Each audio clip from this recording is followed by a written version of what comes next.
कि शिक्षा विभाग में घोर अराजकता फैली हुई है। भ्रष्टाचार जो जिला पदाधिकारी हैं उन पर अगर लगाम नहीं लिया गया, मैं तो कहता हूं कि 38 जिले हैं, उनको महीने में 2 महीने में उनको बुलाइए और उनके मनोवर्ती परिवर्तन के लिए एक कोर्स दीजिए। जब तक ये नहीं सुधरेंगे तब तक स्कूली शिक्षा व्यवस्था में सुधार नहीं होगा। लड़कियों को पोशाक दी जाती थी, लड़कियों को साइकिल दी जाती थी और निश्चित रूप से एक माहौल बनाया गया कि गरीब की बच्ची भी बिहार में शिक्षित हो सकती है, पढ़ सकती है। आज बजट में लगातार विस्तार किया जा रहा है, लेकिन वो परिणाम जो 2005 और 2010 में आया था वो अब क्यों नहीं हो रहा है? आपने विज्ञापन दिया है, आपने बहाली किया है, लेकिन इसके बावजूद भी आप पता लगाइए माननीय शिक्षा मंत्री महोदय कि कितने, जहां पर 10 शिक्षक की आवश्यकता है वहां 5 शिक्षक पढ़ा रहे हैं। कैसे सुधार होगा? ये सिर्फ एक जगह का बात नहीं है। दूसरा, जो हम तकनीकी कारण देख रहे हैं कि महिलाओं को बहुत परेशानी हो रही है पठन पाठन कराने में।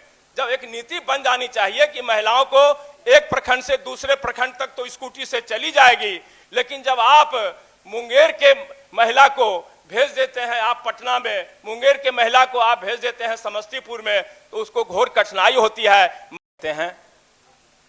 हमारे पूर्व के माननीय सदस्यों ने बिहार की शिक्षा व्यवस्था पर बेहतरी के बारे में भी चर्चा किया है और जो सुझाव हो सकता है उसकी तरक्की के लिए वो भी विचार सामने आए हैं।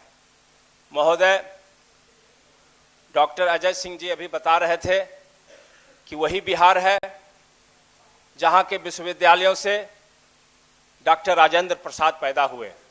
वही बिहार है जहां बिहार के पहले मुख्यमंत्री डॉक्टर श्रीकृष्ण सिंह जैसे विद्वान मुख्यमंत्री बिहार में पैदा हुए। डॉक्टर विधान चंद्र राय की चर्चा हुई, दिनकर जी की चर्चा हुई। आज क्या परिस्थिति है कि बिहार में शिक्षा के विकास के लिए बड़े बड़े योजनाएं बनाए जा रहे हैं। विश्वविद्यालय की संख्या हमारे राज्य में बहुत कम थी, उसका भी विस्तार हुआ है और आधे दर्जन से ज़्यादा बिहार में नए विश्वविद्यालय बने हैं। और तकनीकी शिक्षा के क्षेत्र में आर्यभट्ट विश्वविद्यालय की भी स्थापना हुई है।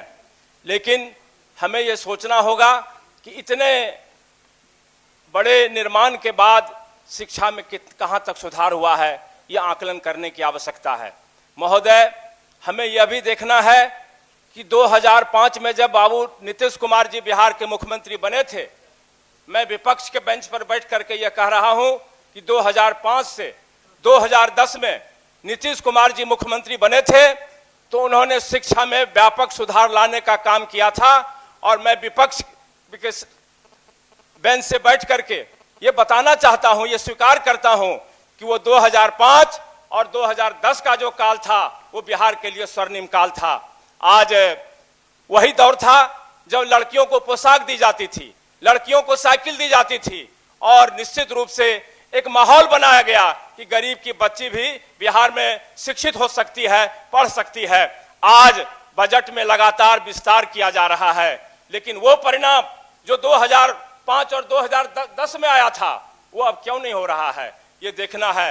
मैं पिछले 1 सप्ताह से देख रहा हूं, जब भी शिक्षा का विषय आता है सदन में तो खाली सिर्फ खामियां ही नजर आती है। और मैं आपको कहना चाहता हूं माननीय मंत्री जी, माननीय सभापति जी महोदय के माध्यम से कि शिक्षा विभाग में घोर अराजकता फैली हुई है।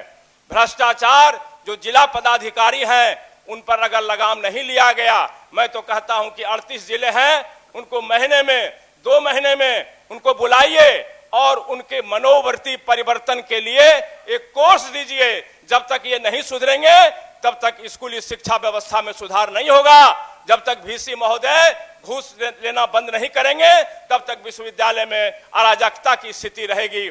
आपने महोदय देखा होगा, इसी बिहार में पिछले साल हम एक वीडियो देख रहे थे कि समस्तीपुर की एक शिक्षिका स्कूल नहीं लिख सकती है अंग्रेजी में।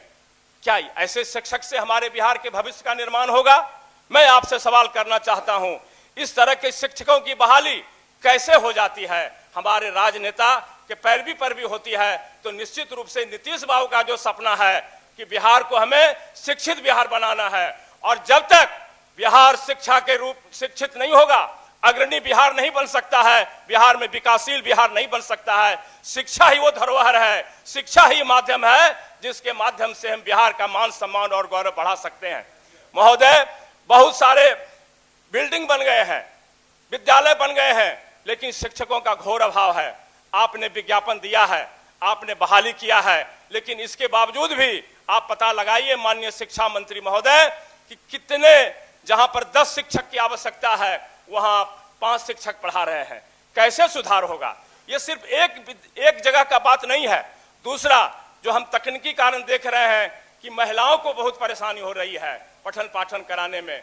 जब एक नीति बन जानी चाहिए कि महिलाओं को एक प्रखंड से दूसरे प्रखंड तक तो स्कूटी से चली जाएगी, लेकिन जब आप मुंगेर के महिला को भेज देते हैं आप पटना में, मुंगेर के महिला को आप भेज देते हैं समस्तीपुर में, तो उसको घोर कठिनाई होती है। महिलाओं का दायित्व पढ़ाने का तो है ही, लेकिन एक शिक्षक के रूप में पढ़ाने का है, लेकिन एक गृहिणी के रूप में बाल बच्चों की भी देखरेख करने का उसका उद्देश्य है। तो निश्चित रूप से हमारा शिक्षक पढ़ावे, उनको सुविधा देके हम उससे पढ़ाई करवावें, उसको परेशान करके ये नियत सरकार की नहीं होनी चाहिए।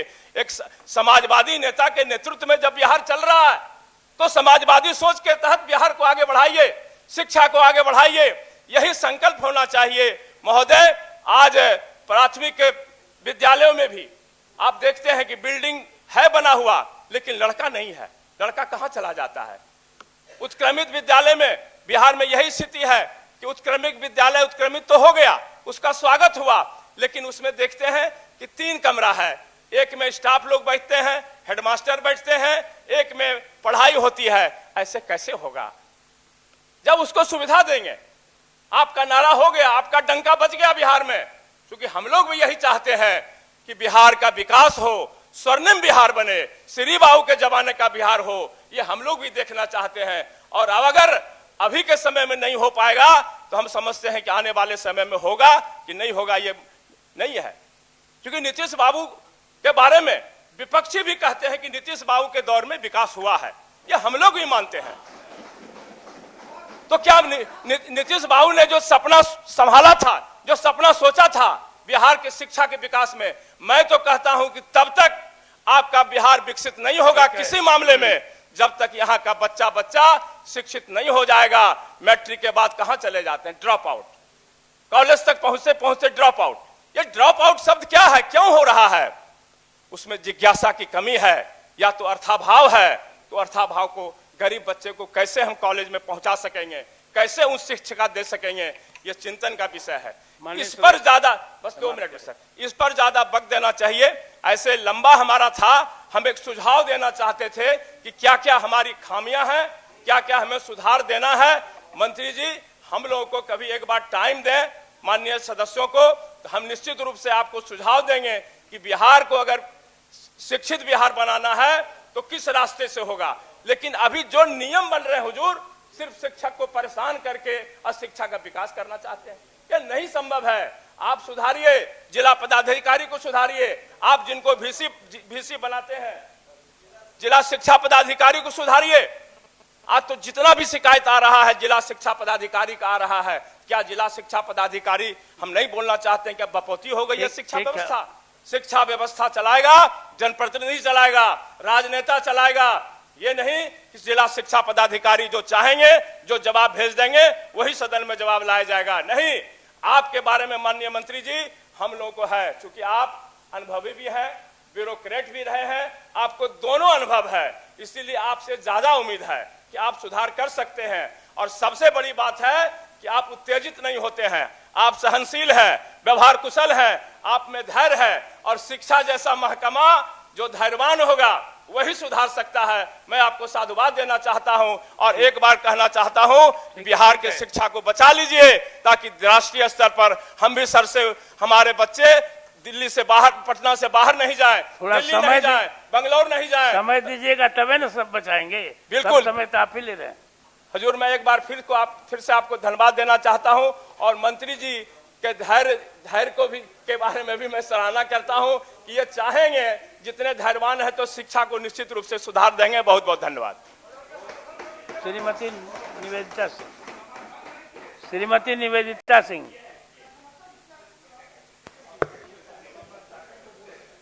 धन्यवाद।